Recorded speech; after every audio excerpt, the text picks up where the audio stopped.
Bismillahirrahmanirrahim.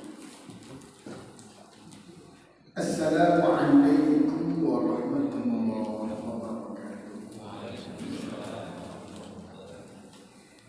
Alhamdulillahi rabbil alamin. Alladzi khalaqal mauta wal hayata liyabluwakum ayyukum ahsanu amalan. Wa huwal azizul ghafur. Asyhadu an la ilaha illallah wa asyhadu anna Muhammadar Rasulullah. Allahumma salli ala Muhammad wa ala alihi wa sahbihi ajma'in. Wa qala Rasulullah sallallahu alaihi wasallam, man salaka tariqan yaltamisu fihi ilman sadaqallahu bihi tariqan min turuqil jannah. Bapak Ibu dirahmati Allah Subhanahu wa ta'ala, segala puja dan puji syukur kehadiran Allah Subhanahu wa ta'ala. Salawat dan salam semoga terlimpahkan kepada Nabi Muhammad sallallahu alaihi wasallam. Bapak Ibu dirahmati Allah Subhanahu wa ta'ala, pada pertemuan pertama kita telah membahas di ayat yang pertama dan kedua dari surat Yasin. Bapak Ibu, ketika kita mentadabburi surat Yasin, maka kita akan dihadapkan dengan perbedaan pandang di dalam membaca surat Yasin, khususnya ma'asyiral muslimin hafizahumullah, hal yang berkaitan dengan fadail qiraati surat Yasin. Ada sebagian masyarakat yang setiap hari diupayakan membaca surat Yasin, sehingga ya terus surat ini yang dibaca. Ada sebagian yang lain yang membacanya dan silih berganti dengan surat yang lain. Maka sudah muslimin hafizahumullah, perbedaan dalam beribadah, khususnya berkaitan dengan membaca surat Yasin, itu sebenarnya bersumber dari hadis-hadis yang berbicara tentang kemuliaan dan keutamaan membaca surat Yasin. Sehingga kemudian ada beda ritual, ada beda sikap ketika berhadapan dengan surat Yasin. Ini ma'asyiral muslimin hafizahumullah, salah satu pemicunya adalah pemahaman yang berbeda tentang fadail qiraati surat Yasin atau keutamaan membaca surat Yasin. Bapak Ibu, di antara keutamaan membaca surat Yasin yang berkembang di tengah masyarakat adalah pertama, ma'asyiral muslimin hafizahumullah, Yasin di sebagian masyarakat itu dianggap sebagai qalbul Quran. Apa itu qalbul Quran? Jantungnya Al-Quran. Inti dari Al-Quran itu diyakini ada di dalam surat Yasin. Apakah keyakinan ini berdasar? Tentu Bapak Ibu yang dirahmati Allah Subhanahu wa ta'ala, ada dalilnya, ada dasar dan pijakan hukumnya. Itu ada di satu hadis yang diriwayatkan oleh Imam At-Tirmidzi. Disebutkan bahwa Rasulullah sallallahu alaihi wasallam bersabda, "Inna likulli syai'in qalban." Sesungguhnya segala sesuatu itu memiliki jantung. Wa qalbul Qur'an Yasin, dan jantungnya Al-Quran adalah surat Yasin. Man qara'a Yasin, maka kata Nabi sallallahu alaihi wasallam, barang siapa yang membaca surat Yasin, kataballahu lahu bi qiraatiha, maka di setiap membacanya Allah akan mencatatkan untuk pembacanya pahala qiraatul Quran asyara marrat, seakan-akan dia sudah menghatamkan Al-Quran 10 kali.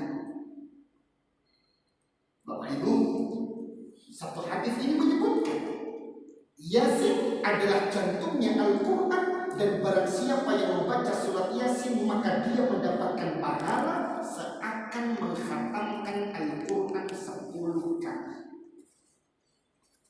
Maka disinilah kemudian muncul sebuah kebiasaan yang dianggap sebagai sebuah efisiensi di dalam membaca Al-Quran. Karena membaca satu surat sudah dianggap menghatamkan 10 kali Al-Quran. Maka terus yang dibaca Yasin, Yasin, dan Yasin, kemudian terkadang juga melupakan surat yang lain. Bapak Ibu, mengapa kemudian ada sebagian masyarakat yang berbeda? Ternyata ma'asyiral muslimin hafizakumullah, di antara yang memunculkan perbedaan meskipun ada hadis ini adalah status hadis ini, ma'asyiral muslimin hafizakumullah, ketika diteliti maka Imam At-Tirmidzi sendiri, sebagaimana disebutkan oleh Al-Hafidz Abu Thahir, begitu pula al-muhadditsin, di antaranya adalah Syekh Al-Albani, itu menyebutkan bahwa hadis tentang Yasin bahwa dia adalah qalbul Quran itu dhaif. Makanya kemudian disitulah muncul perbedaan sikap di dalam membaca surat Yasin.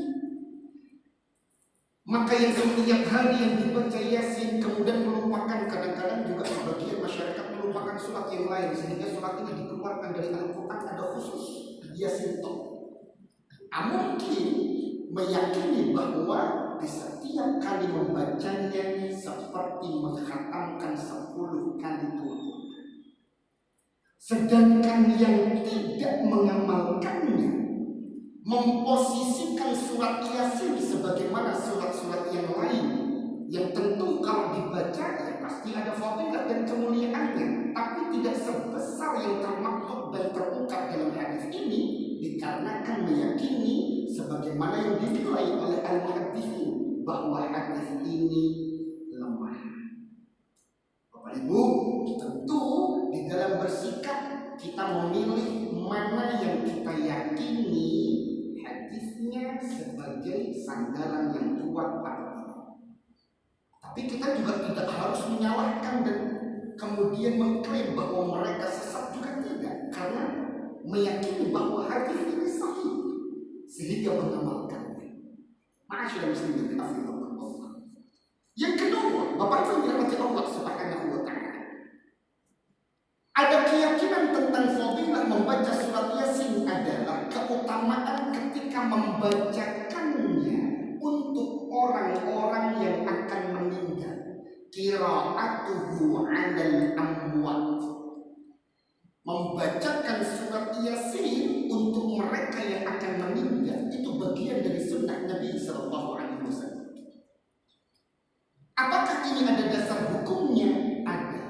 Satu hadis Nabi sallallahu alaihi wasallam riwayat Imam Abu Dawud, Imam Ibnu Majah, dan Imam An-Nasa'i yang menyebutkan bahwa iqra'u Yasin 'ala mautakum, bacakanlah surat Yasin untuk orang-orang yang akan meninggal di antara kalian. Makanya kemudian sebagian masyarakat ada yang membacakan Yasin untuk keluarga yang akan meninggal, atau bahkan tidak hanya ketika akan meninggal, setelah meninggal juga tetap dibacakan surat Yasin. Beberapa hari kemudian juga dibacakan Yasin, setelah itu juga dibacakan Yasin. Salah satu sandaran hukumnya adalah iqra'u Yasin 'ala mautakum, bacakanlah surat Yasin untuk orang-orang yang meninggal di antara kalian. mengamalkannya. Ya bisa saja Bapak Ibu juga tidak mengamalkannya, kami pribadi juga tidak mengamalkannya. Mengapa? Salah satu alasannya adalah hadis ini ketika diteliti, ma'asyiral muslimin hafizakumullah, kembali ditemukan oleh Al-Hafidz Abu Thahir bahwa hadis ini dhaif. Karena kelemahan hadis inilah kemudian memunculkan sikap yang berbeda. Lebih-lebih ada pilihan yang lain, ma'asyiral muslimin hafizakumullah, yang disandarkan di atas hadis yang sahih diriwayatkan oleh Imam Muslim, disebutkan oleh Nabi Sallallahu Alaihi Wasallam, jikalau ada seseorang dari keluarga kita yang akan meninggal, kata Nabi Sallallahu Alaihi Wasallam, laqinu mautakum biqauli la ilaha illallah. Tuntunkanlah orang-orang yang akan meninggal di antara kalian agar dia bisa mengucapkan la ilaha illallah. Makanya dalam mazhab Syafi'i, Imam An-Nawawi mengajarkan dengan sedikit lebih detail bagaimana talqin untuk orang-orang yang akan meninggal. Jadi tuntunkan Bapak Ibu, la ilaha illallah. Terus ucapkan nafas ini di samping orang yang akan meninggal dari keluarga kita. Apalagi yang sedang menghadapi sakaratul maut, kita tuntunkan la ilaha illallah. Kalau tak mungkin agak hilang kesadaran, kalau perlu dijawab sedikit, bah, la ilaha illallah,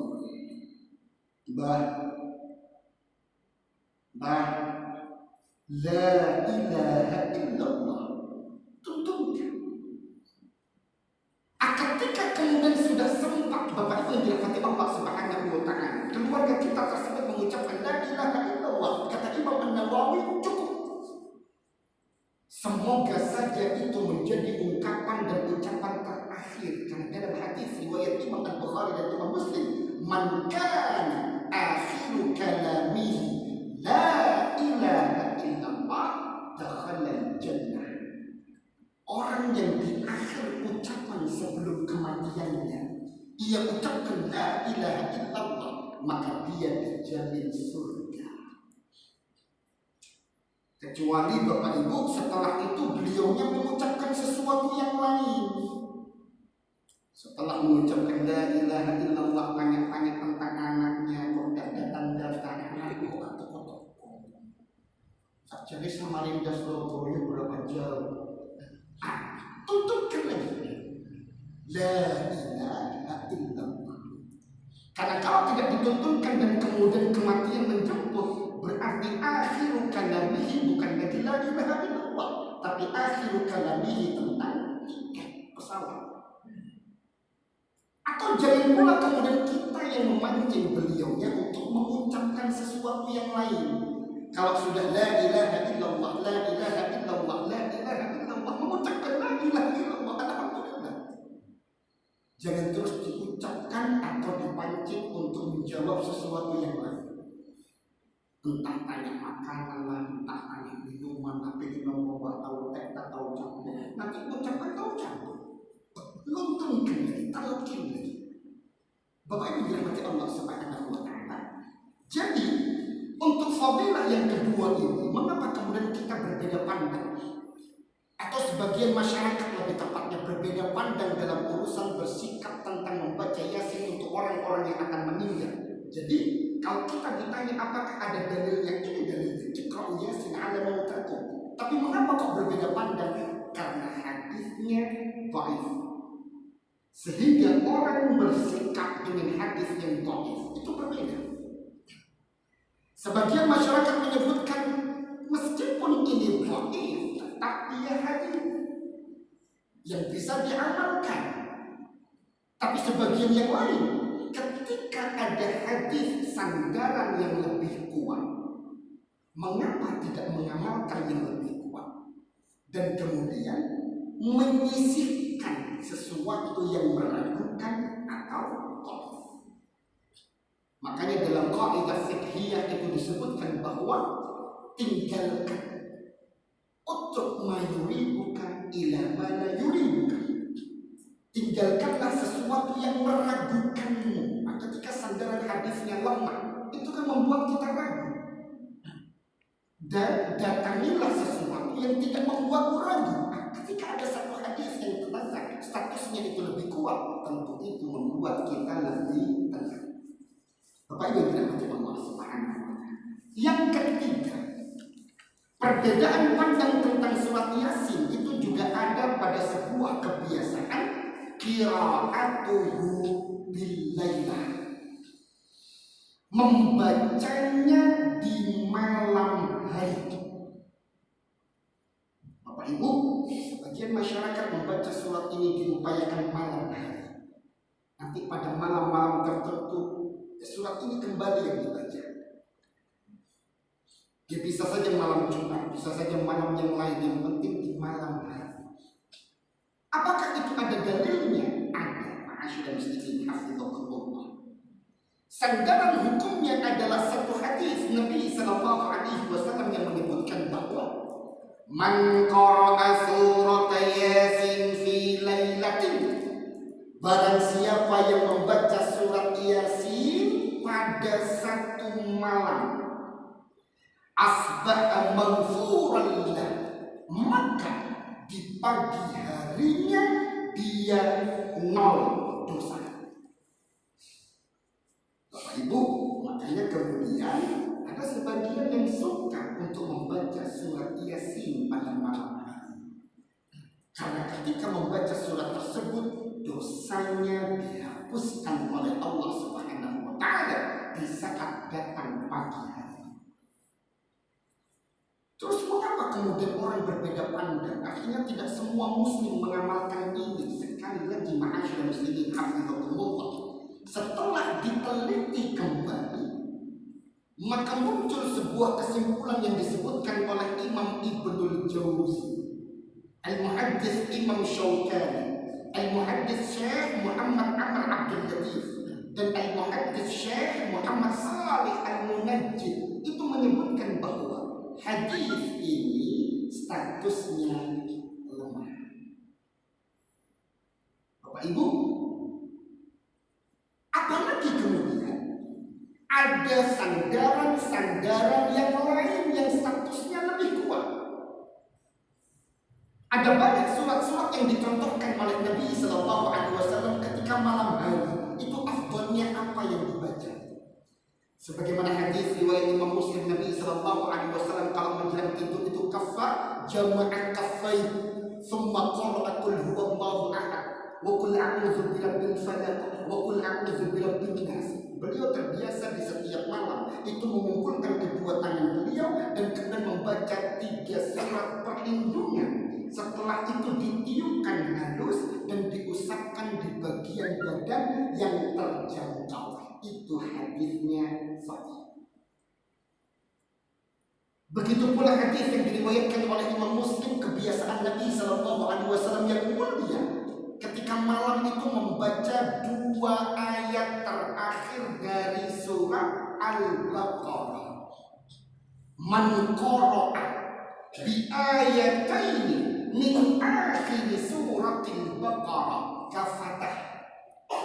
Barang siapa yang pada malamnya dia selalu membaca 2 ayat terakhir dari surat Al-Baqarah, berarti dari ayat Amanar Rasul bima unzila ilaihi min rabbih wal mu'minun, itu sampai akhir kafatah, kata Nabi Sallallahu Alaihi Wasallam, maka itu akan membuatnya dicukupkan segalanya oleh Allah Subhanahu wa Ta'ala.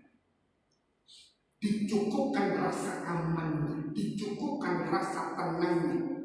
Bahkan sebagian ulama menyebutkan kalaulah kemudian di malamnya dia tidak bangun-bangun untuk sholat malam, maka 2 ayat terakhir itu cukup menjadi pengganti baginya. Cuma tidak perlu kemudian disengajakan membaca itu kemudian tidak nangis-nangis teman. Itu bagian betul-betul ternyata tidak bangun ketika sholat malam. Kafatah itu mencukupkan. Atau di hadis riwayat Imam Muslim yang lain, idza awa ahadukum ila firashihi falyaqra Allahu la ilaha illa huwal hayyul qayyum hatta yakhtimah. Jikalau seseorang di antara kalian hendak tidur, maka hendaklah ia membaca ayat kursi. Apa yang dirahmati Allah Subhanahu wa taala. Jadi mengapa ada perbedaan kebiasaan dalam keseharian? Ternyata yang memilih untuk membaca surat Yasin meyakini keberadaan hadis ini, tapi yang memilih untuk membaca surat-surat yang lainnya sebagaimana disebutkan surat Al-Ikhlas, Al-Falaq dan An-Nas, dua ayat terakhir dari surat Al-Baqarah, ayat kursi, atau kalau malam Jumat berarti surat Al-Kahfi. Itu sandarannya kuat. Makanya kemudian ada perbedaan pandang dalam mensikapi membaca surat Yasin. Yang keempat, Bapak Ibu yang dirahmati Allah Subhanahu wa taala. Ada sebagian masyarakat yang berupaya untuk membaca Yasin malam ini, besok juga Yasin, lusa juga Yasin, setelah itu Yasin, dan setiap malam Yasin. Ma'asyiral muslimin hafizakumullah. Apakah itu ada dasar hukumnya? Ada. Bapak Ibu, satu hadis Nabi sallallahu alaihi wasallam menyebutkan bahwa man dawama ala qiraatiha kullalayla, barang siapa yang memudawamkan, artinya melakukannya terus menerus berkesinambungan tiada putusnya, setiap malam dia berupaya untuk membaca surat Yasin, summamat, dan kemudian di salah satu malam dia mati, meninggal dalam keadaan sudah membaca surat Yasin, dan malam-malam sebelumnya berupaya untuk menjaga selalu membaca surat Yasin, maka disebutkan dalam hadis ini mata syahidan, maka dia dianggap meninggal dalam keadaan syahid. Disinilah yang bisa memompa kesemangatan orang-orang untuk Yasin. Makanya ada majelis Yasinan, setiap malam membaca Yasin, yang penting Yasinan. Kadang malah ini hadis dipegang betul-betul, subuh dan tangis, yang penting bunyi Yasin. Jumatan kadang juga telat, tapi yang penting ketika ikut acara itu ikut. Bapak Ibu, tidak ada yang salah ketika orang membaca Yasin. Tapi ketika kemudian meyakini hadis ini dan meninggalkan kewajiban yang lain, berdagang dengan cara yang mungkin tidak jujur, tapi malam yang disempat-sempatkan untuk ikut Yasin, karena meyakini bahwa setiap membacanya berkesinambungan maka akan memunculkan potensi meninggal dalam keadaan syahid. Mengapa kemudian ada yang berbeda? Atau mungkin Bapak Ibu malah tidak mengamalkannya. Yang kita amalkan mungkin silih berganti. Ya, malam ini mungkin kita membaca Al-Baqarah, nanti besok kelanjutannya mungkin besok ya sesekali membaca Yasin, lusa ketika malam Jumat membaca surat Al-Kahfi. Silih berganti. Mengapa kok kita tidak melakukannya? Ma'asyiral muslimin hafizakumullah. Atau sebagian dari kita tidak melakukannya. Sama Bapak Ibu, ketika diteliti, ma'asyiral muslimin hafizakumullah, maka Imam Ibnu Al-Jauzi, Imam Asy-Syaukani, Syekh Muhammad Amr Abdul Latif, dan Syekh Muhammad Salih Al-Munajjid menyebutkan bahwa hadis ini dhaif. Bapak Ibu dirahmati Allah Subhanahu wa taala. Yang kelima, ada kebiasaan sebagian masyarakat itu membaca Yasin ketika ziarah kubur. Jadi kalau ziarah kubur diupayakan membacakan Yasin untuk si mayit yang dikunjungi. Kalaulah tidak sempat, yang membawa kawan yang menyempatkan diri untuk membaca surat Yasin. Kalaulah keluarga, satu keluarga tidak ada yang sempat, itu biasanya ada yang menawarkan jasa membacakan surat Yasin. Cuma mungkin ya harus ada transaksi, teman. Bisa saja terserah Bapak Ibu, kadang bisa 1.000, kadang 20.000. Nah, itu bisa dibacakan. Nanti kita tinggal, ya bisa menunggui atau kemudian kita tinggal. Jadi diupayakan betul untuk kalau bisa setiap kali mengunjungi dan berziarah kubur membaca Yasin. Apakah ini ada dalilnya? Ada, ma'asyiral muslimin hafizahullah. Rasulullah sallallahu alaihi wasallam disebutkan bahwa bersabda, "Man dakhala al-maqabir," kata Nabi sallallahu alaihi wasallam, barang siapa yang masuk makam kuburan, faqara'a surat Yasin, dan kemudian ia membaca surat Yasin, khuffifa anhum yawma idzin, maka para penghuni kubur tersebut diringankan azab kuburnya saat itu. Ini sebuah keyakinan bahwa di setiap kali orang yang berziarah membacakan surat Yasin untuk si mayit penghuni kubur, maka kalaulah penghuni kubur saat itu sedang menerima azab kuburnya, maka akan diringankan karena bacaan Yasin. Terus untuk pembacanya disebutkan dalam hadis ini, wa kana lahu bi'adadin man fiha hasanat, dan untuk yang membaca dia akan mendapatkan pahala sebanyak orang yang telah dikubur. Bapak Ibu bisa menyebutkan berapa orang yang telah dikubur semenjak zaman Nabi Adam alaihissalam sampai hari ini? Dan itu di semua pemakaman, yang Baraku, yang pemakaman Tembok, yang pemakaman daerah Ampel, semua 1 miliar, 2 miliar belum tentu. Lebih banyak sudah sini hafizahullah. Karena berganti generasi ke generasi dari Nabi Adam alaihissalam sampai hari ini. Maka itu yang kemudian membuat kesemangatan di saat berziarah kubur itu membacakan surat Yasin. Terus mengapa kok ada yang berbeda? Mungkin Bapak Ibu ketika ziarah kubur tidak membaca surat Yasin, memilih melakukan amalan yang lain. Mengapa kok tidak sepakat dengan satu amal ini? Tetap Bapak Ibu, sumber perbedaannya adalah tentu status hadisnya yang diperdebatkan. Karena sekali lagi menurut Imam Ibnul Jauzi, Imam Asy-Syaukani, Syekh Muhammad Amr Abdul Latif dan Syekh Muhammad Shalih Al-Munajjid, setelah diteliti hadis ini kembali ditemukan dhaif, lemah. Lebih-lebih lagi ada hadis-hadis sahih yang mengajarkan kepada kita untuk menghindarkan budaya merutinkan membaca Al-Quran di kuburan. Bapak Ibu, kalau dari 4 mazhab ma'asyiral muslimin hafizahumullah, Imam Ahmad bin Hanbal, Imam Malik, Imam Abu Hanifah itu melarang membaca Al-Quran di kuburan.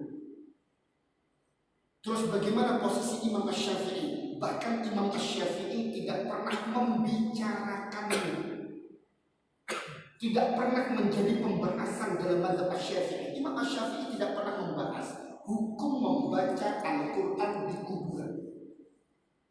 Itu berarti memang ya tidak ada itu. Bapak Ibu yang dirahmati Allah Subhanahu wa taala. Lebih-lebih kemudian ada beberapa hadis yang sahih yang memposisikan bahwa kuburan itu bukan tempat untuk membaca Al-Quran, bukan tempat untuk beribadah. Hadis riwayat Imam Al-Bukhari, kata Nabi sallallahu alaihi wasallam, ij'alu min salatikum fi buyutikum wa la tattakhidhuha qubur. Salat-salat kalian, apalagi yang sunnah, itu lakukanlah di rumah. Jangan sampai kalian jadikan rumah-rumah kalian itu bagaikan kuburan. Makanya Bapak Ibu kalau bisa sholat sunnah qobliyahnya di rumah, atau kalau bisa sholat sunnah ba'diyahnya itu dibawa ke rumah kalau sempat. Karena satu hadis riwayat Imam Abu Ya'la, sholatul rajuli tatawwu'an min haitsu la yarahu an-nas ta'dilu sholatahu amama a'yunin nas 25 darajah. di tempat yang tidak dilihat oleh orang lain, itu dibandingkan dengan salat sunnah yang dilihat oleh orang lain, itu perbandingannya 25 derajat lebih mulia. Jadi kalau sholat sunnah qobliyah subuh misalkan, setelah azan disempatkan untuk sholat qobliyah di rumah, baru kemudian berangkat ke masjid. Setelah itu tinggal tahiyatul masjid dan menunggu iqamah, maka qobliyah yang dilakukan di rumah itu 25 kali lebih besar pahalanya.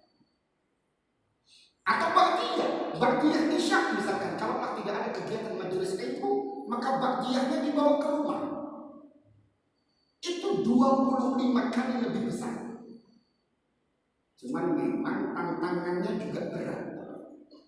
Makanya kan kita lebih senang tuntas gitu. Setelah isya langsung ba'diyah, sudah selesai pulang. Karena kalau masih membawa ba'diyah itu pulang ke rumah, nanti ketemu di jalan ngobrol masalah-masalah.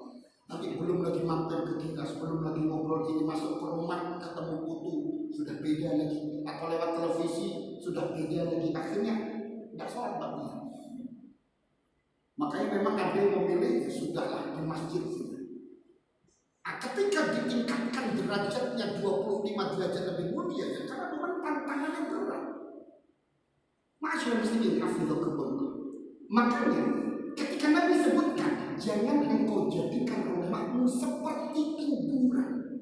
Kuburan itu berarti tempat yang memang bukan untuk ibadah. Kalau khusus untuk membaca Al-Quran, hadis yang lain muttafaqun alaih menyebutkan bahwa la taj'alu buyutakum maqabir. Janganlah engkau jadikan rumahmu itu bagaikan kuburan-kuburan. Fa inna syaitan, karena sesungguhnya syaitan itu yang firu minal baitil ladzi tuqra'u fihi suratul Baqarah. Karena syaitan itu akan lari dari rumah yang dibacakan di dalamnya surat Al-Baqarah. Bapak Ibu, ketika rumah itu tidak pernah kita bacakan Al-Quran, maka perumpamaannya seperti kuburan yang memang tidak boleh dibacakan di dalamnya Al-Quran. Kadang-kadang kita rumah-rumah Bapak Ibu yang Allah Subhanahu wa Ta'ala, karena aktivitas di masjid terus aktif di masjid, sholat-sholat sunnah juga dilakukan di masjid, tadarus Al-Quran membaca juga di masjid, akhirnya ke rumah itu tinggal capeknya.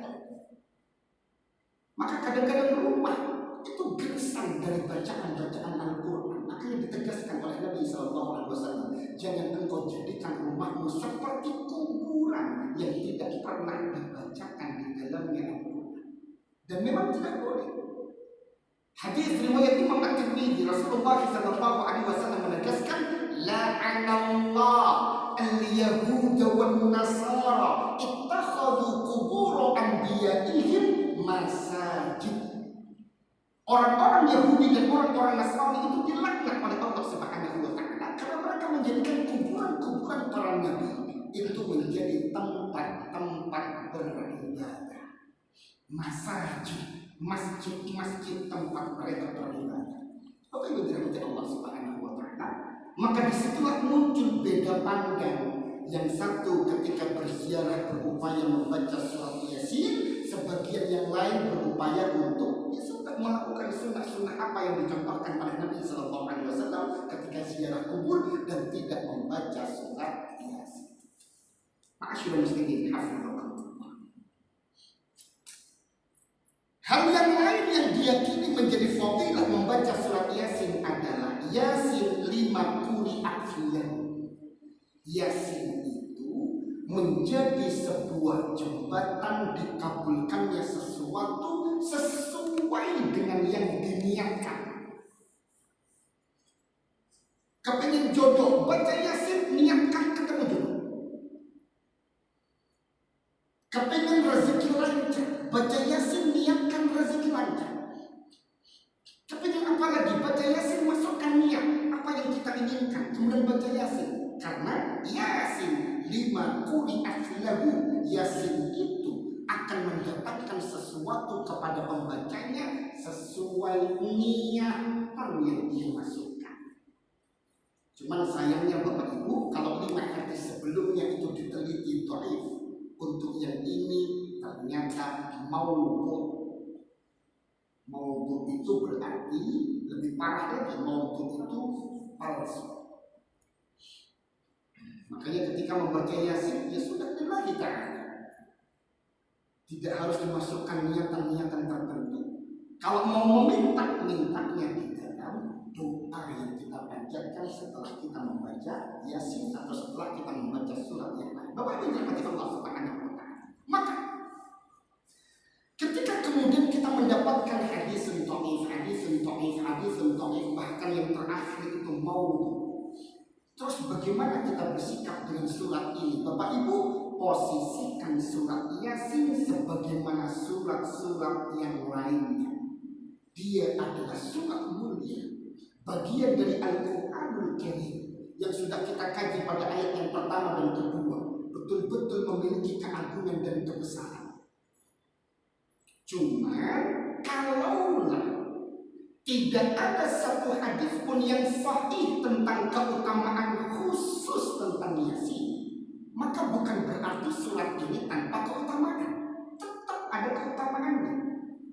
Bapak Ibu, ternyata memang surat-surat yang ada kekhususan keutamaan tertentu, misalnya barang siapa yang membaca surat Al-Kahfi maka Allah Subhanahu wa Ta'ala akan pancarkan cahayanya dari Jumat ke Jumat. Atau membaca surat Al-Ikhlas atau An-Nas atau Al-Falaq, itu kan jelas disebutkan. Yang membaca surat ayat kursi betul-betul disebutkan. Man qara'a ayat al-kursi dubura kulli salatin lam yamna'hu min dukhulil jannah, hadis riwayat Imam Muslim. Yang membiasakan diri setelah sholat wajib membaca surat Yasin, membaca ayat kursi, maka tidak ada sesuatu yang menghalanginya dari surga. Hadisnya jelas sahih. Ternyata Bapak Ibu, surat-surat yang lain yang kemudian disebutkan kekhususannya, ada ayat 1000 dinar, ada surat ini nanti akan mendapatkan ini, lebih banyak status hadisnya adalah sebagaimana ibu yang mengandung kepingin anaknya kalau sudah di USG terus kok perempuan kepingin wayu mau winter, membaca surat apa Bapak Ibu? Yusuf. Iya, surat Maryam. Atau kalau setelah di USG ternyata anaknya laki-laki, kepingin ganteng, subuh, biru, winter, maka dibacakan surat Yusuf. Dianggap itu berpengaruh. Ditakutkan nanti ternyata kalau yang dibaca, makanya kalau membaca Yusuf, surat Yusuf, kemudian berharap anaknya ganteng, nanti jangan-jangan ketika membaca Al-Lahab berpengaruh juga. Ketika mengandung jangan baca surat Al-Masad, nanti anaknya mirip Abu Lahab. Kalau ada ayat-ayat berbicara tentang Namrud, berbicara tentang Korun, Fir'aun lompati, akhirnya akan terbatas pada surat Yusuf. Masyaallah muslimin hafizahumullah. Jadi ada amalan yang kemudian ternyata sandarannya lemah.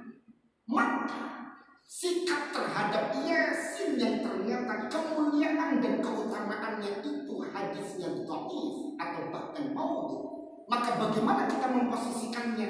Dia adalah surat mulia, dia adalah surat makkiyah yang berkaitan dengan akidah tauhid. Maka ketika kita membacanya semulia surat-surat yang lain, sebagaimana disebutkan dalam hadis riwayat Imam At-Tirmidzi, man qara'a harfan min kitabillah falahu bihi hasanah wal hasanatu bi asyri amsalih. Sebagaimana surat-surat yang lain, ketika kita membaca Al-Baqarah, membaca Ali Imran, membaca Al-Maidah, setiap huruf yang dibaca itu kita dapatkan satu pahala kebaikan, yang satu pahala kebaikan itu bernilai 10. Jadi kalau kita baca Yasin sudah dapat pahala 20. Apalagi sebelumnya dimulai dengan Bismillahirrahmanirrahim. Ada 19 huruf dikali 10, 190. Tambah Yasin 20, berarti 210. Alhamdulillah Ustaz. Sadaqallah. Jadi orang kadang-kadang kalau tahu hitungan-hitungan yang sadar itu malah nambah lembaran selanjutnya, tambah lagi lembaran selanjutnya. Tapi hitung-hitungannya itu beda. Dia akan merasa cukup pakai 210 satu ayat cukup. Apa yang dirahmati Allah Subhanahu wa Ta'ala? Sebagaimana dengan surat-surat yang lain, Bapak Ibu, Yasin sama dengan ketika kita membaca surat Al-Qalam, ketika kita membaca surat Tabarak. Apa itu? Di Hud ayat 114 disebutkan bahwa innal hasanati yulhibnas sayyi'at. Kata Allah Subhanahu wa Ta'ala, setiap kebaikan itu menghapuskan kemaksiatan. Maka jika membaca Yasin itu dianggap kita sudah melakukan dua kebaikan. Yang satu kebaikan senilai 10, maka di saat yang sama ada 20 dosa kita terhapuskan. Makanya di surat Fatir itu disebutkan ada tijaratan dan tabur, ada perniagaan yang tidak pernah merugi. Salah satunya adalah membaca Al-Quran. Bisa kita bayangkan Bapak Ibu, malah kita capek kalau mau menghitung pahalanya. 10 kebaikan, dan di saat yang sama satu huruf yang sama itu menghilangkan dan menghapuskan 10 dosa.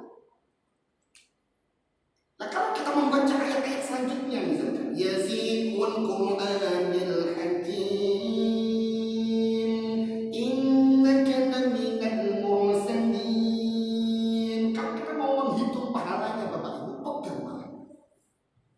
Yasilu wal Qur'anil Hakim waw alif lam alif nun alif lam ha 10 kaf ya mim 14 udah berapa 140. Sadaqallah. Baik dirahmati Allah Subhanahu wa Ta'ala. Belum lagi ma'asyiral muslimin hafizakumullah hadis riwayat Imam Ahmad. Disebutkan dengan sanad yang sahih, Rasulullah sallallahu alaihi wasallam sebutkan, "Man qara'a bi mi'ati ayatin fi lailatin kutiba lahu qunutul lailah."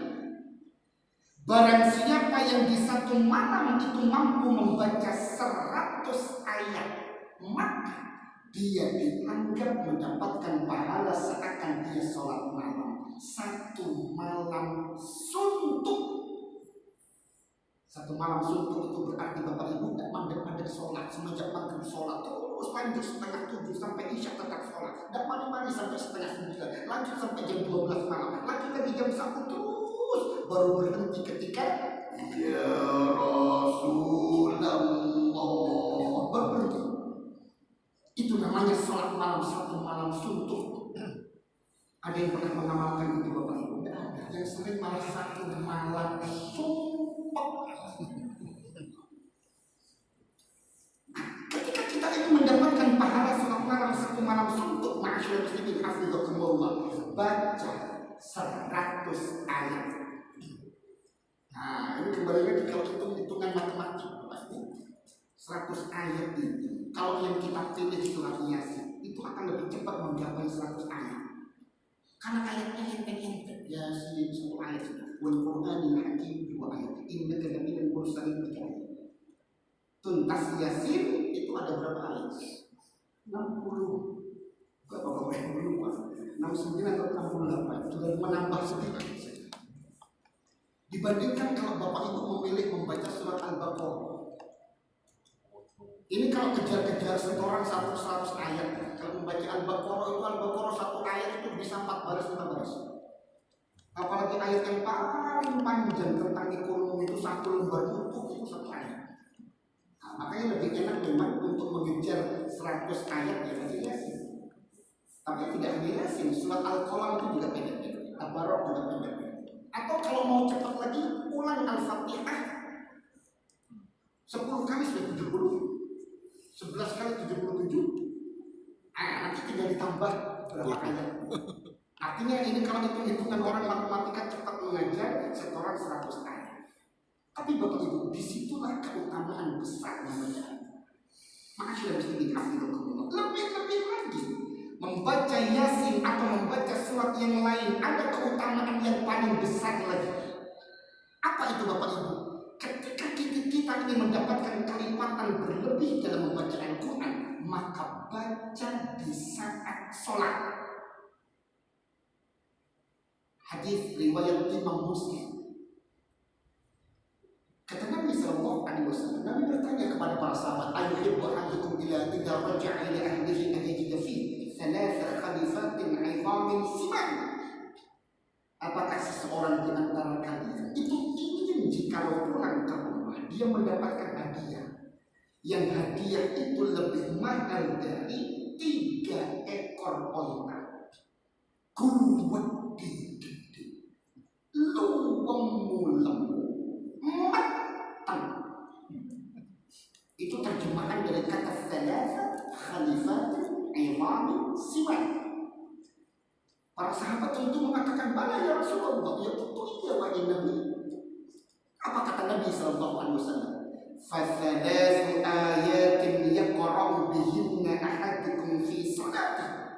Maka setiap 3 ayat yang dibacakan oleh seseorang di antara kalian di dalam sholatnya, khairun lahu, pahalanya lebih mahal untuk dia daripada min thalathi khalifatin 'idhamin siman, dibandingkan 3 ekor onta luwemu lemu kuwedi gede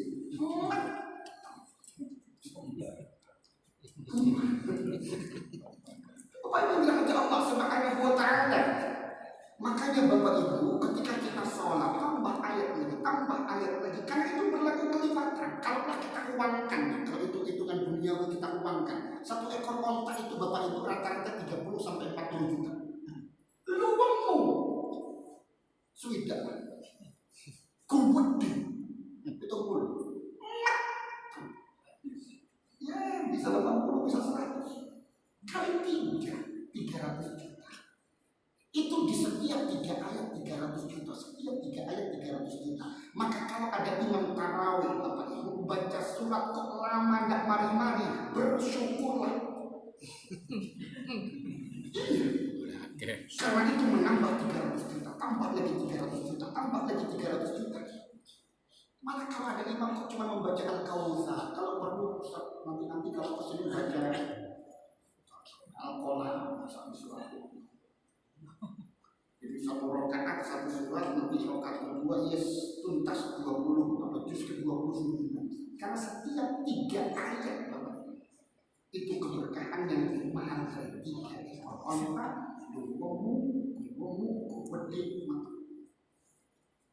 Jadi kalau orang mengerti hadis ini, dia akan tambah menikmati di setiap imam membaca tambah ayat lagi. Bukan malah protes datang ke takbir. Cuci pakai mana? Suwi. Apalagi sudah tarawih, kemudian temponya lambat.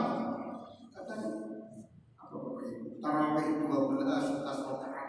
Takbiratul ihramnya Allahu Akbar. Itu sudah mulai batin.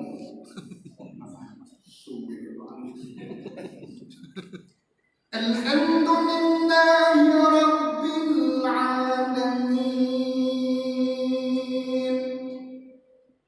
Ini jam 10 malam. Malah harusnya tambah senang, tambah fokus ketika dibacakan ayat-ayat itu. Apalagi kemudian membaca Ar-Rahman, tambah senang. Bukan malah kapan mari ini? Setelah itu apalagi membaca Qul huwallahu ahad, dapat mau ini. Kadang batin itu kan bergerak ya, ngomong gitu. Kadang kita tuh sholat tapi ngerasain imam. Makanya itulah mengapa setelah sholat itu Bapak Ibu, apa yang dibaca? Istighfar sebanyak mungkin 5 kali. Itu hadis riwayat Imam Muslim. Idzan tahan Nabi sallallahu alaihi wasallam min salati istighfar salasa. Itu hikmah. Mengapa setelah salat yang dibaca itu istighfar, bukan alhamdulillah? Karena mesti ada lamunan-lamunan, mesti ada rasan-rasan, mesti ada pergerakan batin. Salat di al-ikhlas, tapi ini zikiran bisa ke Sumber Maron, bisa ke Pandawa, Makoya. Waalaikumsalam. Sudah pernah bertemu ke sana? Baru viral sampai macet. Zikiran bisa kemana-mana. Masyaallah muslimin hafizahullah. Makanya ketika kita mendapatkan hadis riwayat Imam Muslim ada 3 ayat, insya Allah itu akan membuat kita kembali terpacu untuk tambah lagi imam, terus tambah. Atau ketika kita sholat malam berupaya untuk menambah bacaan-bacaan. Masyaallah muslimin hafizahullah. Ada lagi ajrul qiraah, hadis riwayat Imam Muslim. Siapapun yang membaca Al-Quran dia terbata-bata atau lancar, Allah berikan. Kata Nabi sallallahu alaihi wasallam, al-mahir bil Quran ma'as safaratil kiramil bararah. Orang-orang yang pandai membaca Al-Quran, tahsin tajwidnya terjaga, maknanya dia juga mengerti, maka dia dijamin dikumpulkan bersama malaikat-malaikat yang mulia. Tapi kan tidak semua kita bisa membaca lancar. Walladzi yataqatta fi wa huwa alaihi syaqqun falahu ajr. Tapi barang siapa yang membaca terbata-bata berat betul, maka dia akan mendapatkan 2 pahala. Pahala hitung-hitungan setiap huruf 10 pahala kebaikan, setiap huruf 10 dosa, dan pahala tambahan adalah sabar, tabah. Apalagi kalau membaca bareng-bareng, itu kalau yang lain itu lancar, kemudian kita sendiri yang terbata-bata, itu kadang untung, maka akan mendapatkan pahala tambahan kesabaran. Yang lain bisa lancar. Dzalikal kitabu la raiba fihi hudan lil muttaqin. Lanjut.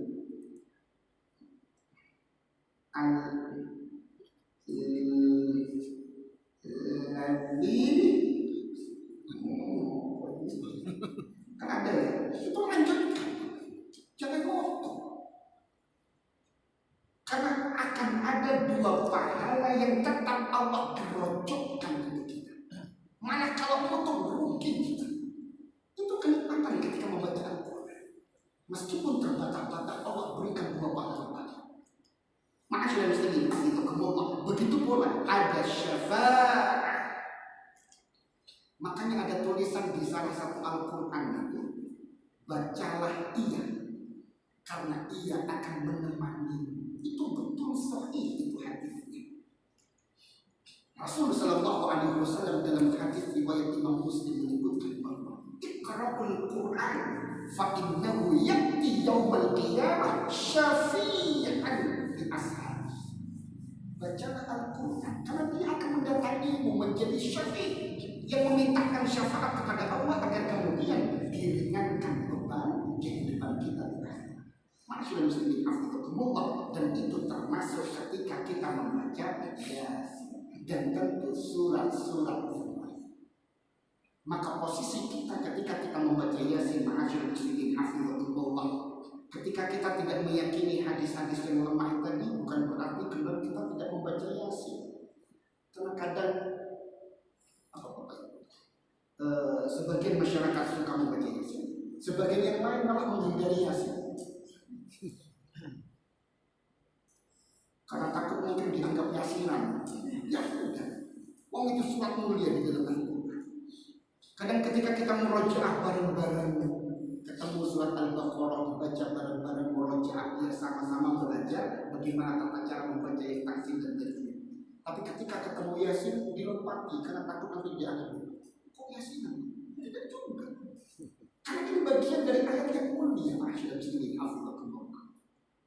Bapak Ibu, terakhir adalah masyaallah muslimin hafizahumullah.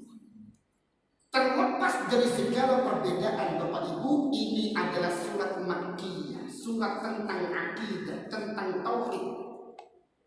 Di ayat pertama dan kedua saja ketika kita membahas di pertemuan pertama yang lalu, masyaallah muslimin hafizahumullah, siapapun yang meyakini ayat yang pertama dan kedua, maka maka dia tidak akan terjebak untuk melakukan hal-hal yang menyimpang dari aturan Allah.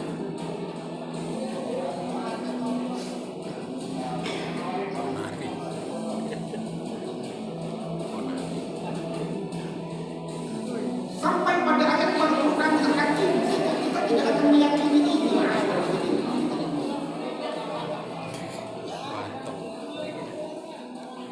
Sudah kesel ya orangnya. Tapi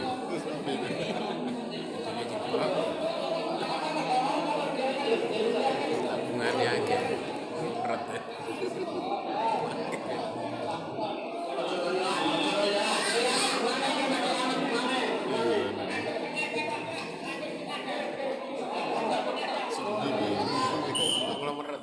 Kita sampai pada ayat innaka laminal mursalin. Itu kan ayat ini bermakna Allah. Ketika kita berikrar engkau wahai Muhammad adalah rasul utusan Allah. Rasul itu berarti wa ma atakumur rasul fakhudhu, kata Allah dalam Al-Hasyr ayat yang ke-7. Wa ma nahakum anhu fantahu. Apa yang dicontohkan, apa yang didatangkan oleh Nabi sallallahu alaihi wasallam ikuti, dan apa yang dilarangkan oleh beliau jauhi. Tentu tidak akan sampai kita pada ritual ini ketika kita membaca baru sampai ayat yang ketiga saja akan tertanam sebuah akidah ilmu. Apalagi lebih kemudian mendatangi makan seperti ini.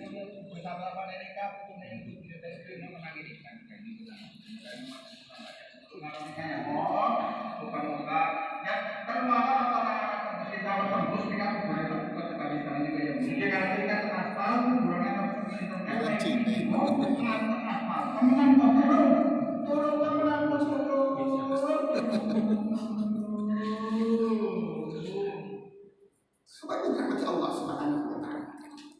Ketika sampai pada innaka laminal mursalin, tidak mungkin kita kemudian merayu penghuni kubur untuk mendatangkan 3 nomor topeng.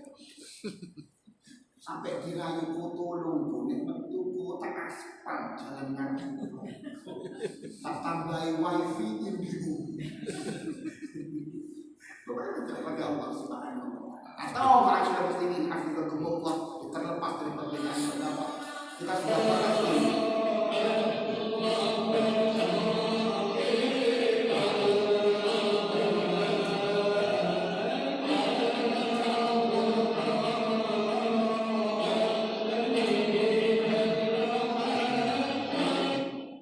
Bapak Ibu, tadi sudah disebutkan dalam hadis riwayat Imam At-Tirmidzi, la'anallahu al-yahud wal nasara ittakhadhu qubur anbiya'ihim masajid. Di antara penyebab Yahudi dan Nasrani itu dilaknat oleh Allah adalah menjadikan kuburan-kuburan para nabi menjadi masjid, tempat-tempat beribadah. Makanya itulah perlunya mengapa ketika mengaji Bapak Ibu tidak hanya cepat-cepatan khatam Yasin sekali baca sampai tuntas khatam kesimpulannya ini. Kalau perlu 1 ayat 1 jam, kayak gini tuh 1 ayat 1 jam. Kemarin kita 2 ayat 1 jam gitu. Karena mentadabburi nilai yang ada di dalamnya, sehingga itu menjadi sebuah nilai yang kita amalkan dalam hidup. Itulah yang disebut dengan iqra' bismi rabbikal ladzi. Bapak Ibu, sampai pada poin ini ma'asyiral muslimin hafizahullah. Tadabbur tentang bagaimana pendapat itu bisa berbeda. Praktek amal sebagian masyarakat dengan sebagian yang lain berbeda.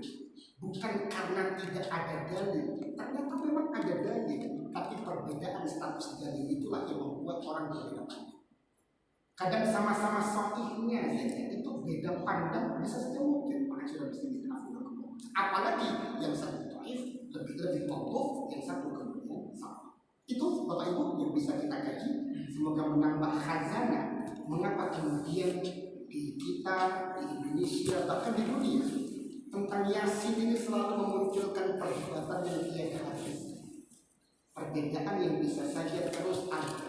Makanya ketika kita sudah membahas ini, maka kita bisa memaklumi, oh fulan selalu membaca Yasin, mungkin yang dia pilih hadis tentang keutamaan Yasin yang nomor 1.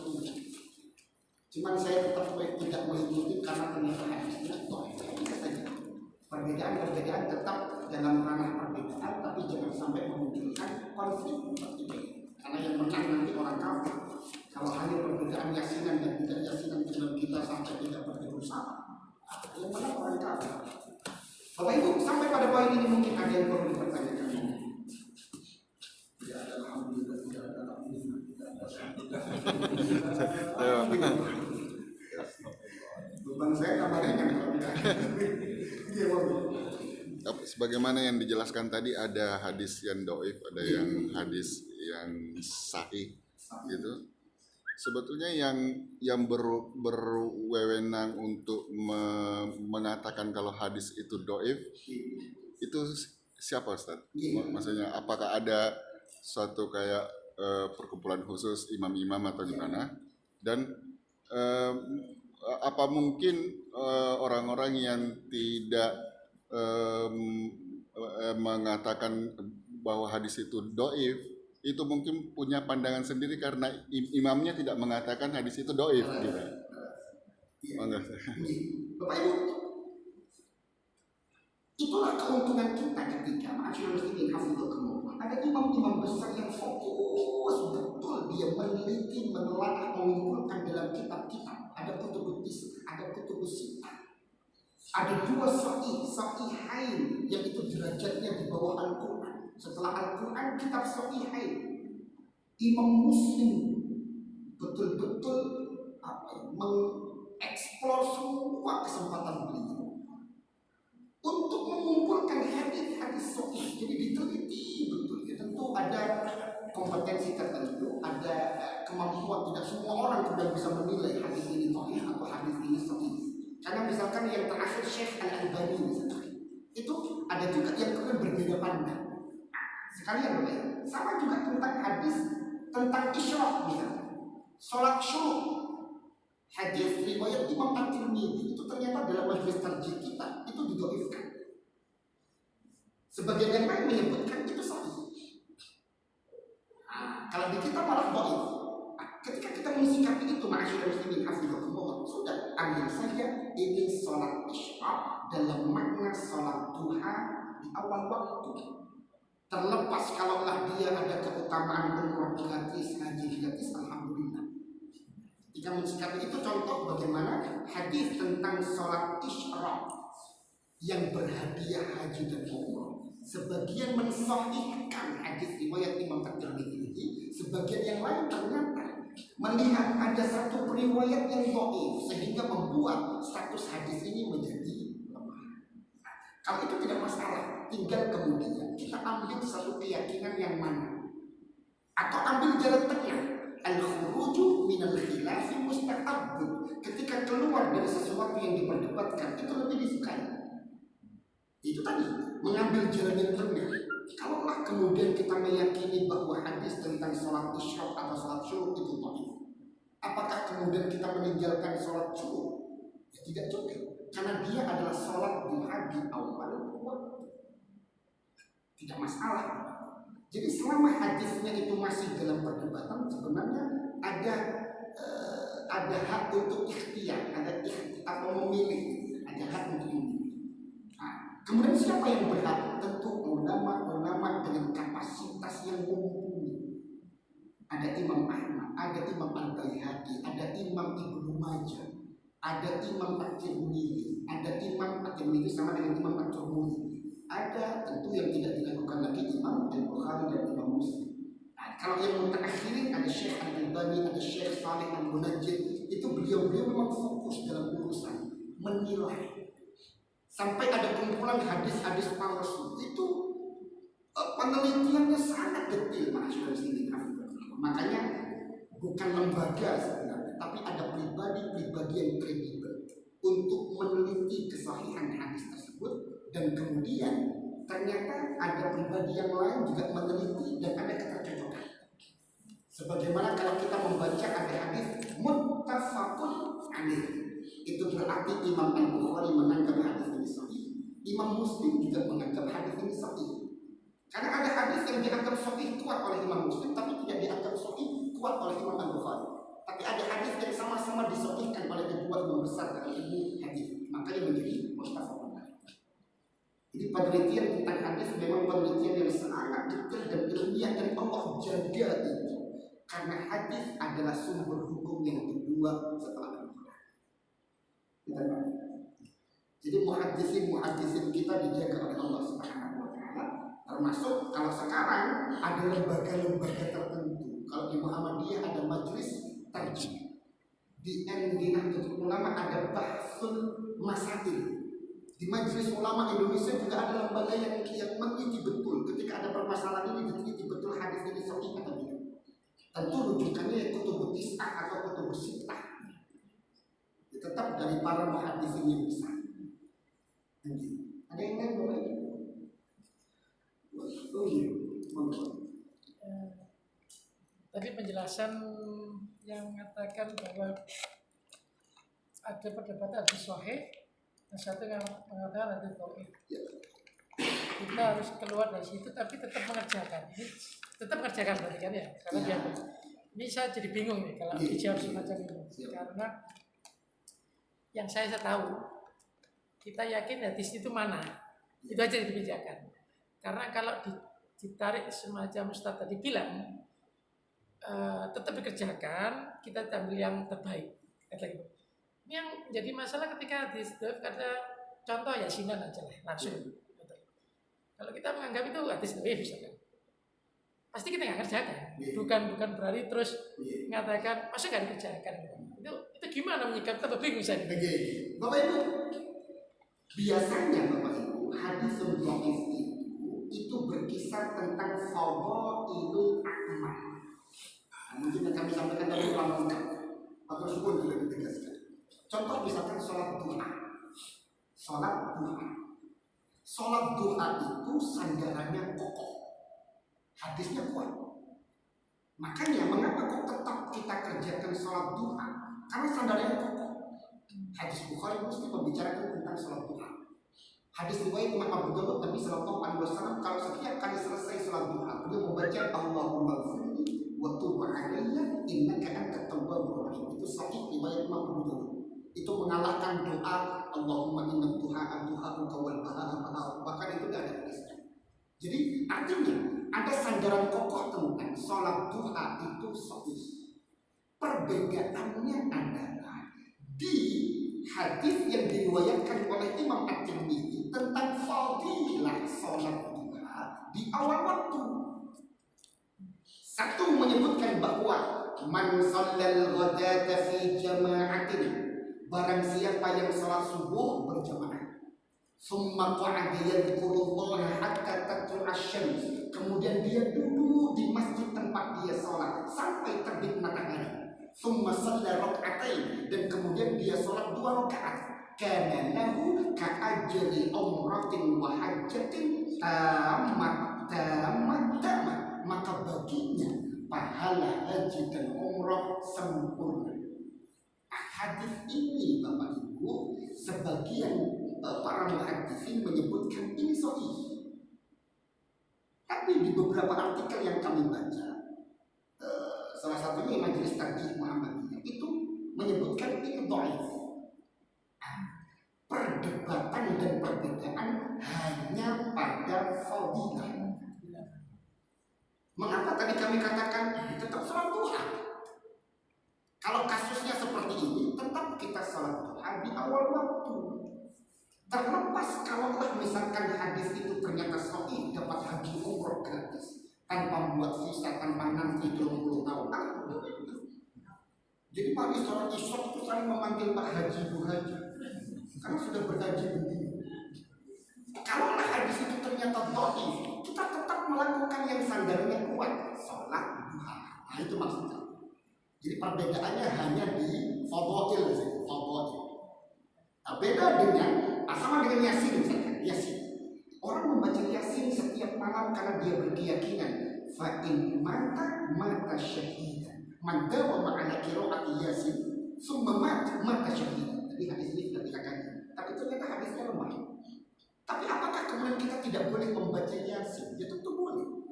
Yang jadi masalah mungkin adalah ada orang yang membaca Yasin karena diyakini ketika dia membaca rutin setiap malam matinya mati syahid. Nah, itu kan perbedaan fadilah. kita tetap membaca Yasin. Mengapa? Ini Al-Quran. Man qara'a harfan min kitabillah falahu bihi hasanah wal hasanatu bi asyri amsalha. Maka baca Yasinnya tetap, tapi fadilahnya bisa saja orang berbeda-beda. Jadi tingkatannya di sini. Mungkin tadi kami nggak lengkap menyampaikan. Silakan Mas. Ya. Ada Bapak Ibu, alhamdulillahirrahmanirrahim. Terima kasih masyaallah muslimin hafizakumullah. Kita tutup dengan kafaratul majlis. Subhanakallahumma wa bihamdika asyhadu an la ilaha illa anta astaghfiruka wa atubu ilaik. Assalamualaikum warahmatullahi wabarakatuh. Waalaikumsalam.